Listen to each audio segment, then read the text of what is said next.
নমস্কাৰ গাইজ, আজি হৈছে ২৬ নম্বৰ দিন আৰু আমি সঘনাই নিউজবিলাকত পাই আছোঁ যে ভাৰত আৰু পাকিস্তানৰ মাজত যুদ্ধ আৰম্ভ হৈছে আৰু ৮ মে' দিনাখন মানে যোৱাকালি পাকিস্তানৰ সৈন্যই আমাৰ ভাৰতৰ প্ৰায় ১৫খন ঠাইত আক্ৰমণৰ কাৰণে টাৰ্গেট কৰিছিল, কিন্তু তেওঁলোক বিফল হ'ল।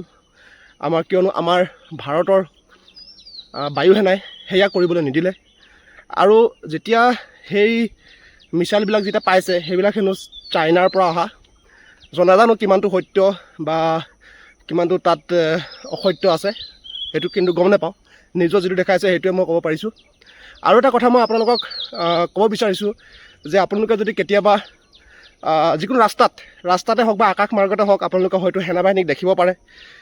সেই সেনাবাহিনীক দেখিলে আপোনালোকে কিন্তু কেতিয়াও ছ'চিয়েল মিডিয়াত আপোনালোকে শ্বেয়াৰ নকৰিব, কাৰণ শত্ৰুপক্ষ হয়তো টাৰ্গেট কৰি থাকিব পাৰে, হয়তো তেওঁলোকে ট্ৰেক কৰি থাকিব পাৰে আৰু হয়তো তেওঁলোকে গম পাই যাব যে এইফালৰ পৰা শত্ৰুখিনি এইফালৰ পৰা সেনা জোৱানবিলাক আহিছে আৰু তেওঁলোকৰ কাৰণে বহুত সুবিধা হৈ যাব। সেইকাৰণে আপোনালোকে অনুগ্ৰহ কৰি প্লিজ শ্বেয়াৰ নকৰিব। তেওঁলোকক মাত্ৰ মটিভেট কৰক, তেওঁলোকক আপোনালোকে এনকাৰেজ কৰক। আমাৰ সেনাবাহিনীবিলাকক আমি সদায় তেওঁলোকক চেলিউট কৰোঁ যে তেওঁলোকে আমাৰ কাৰণে, আমাৰ দেশৰ কাৰণে তেওঁলোকে নিজৰ দেহা ত্যাগ কৰিছে।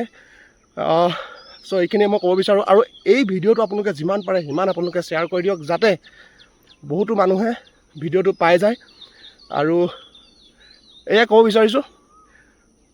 চ' সদায় আপোনালোকে সুখী থাকক আৰু ছেফটি থাকিব।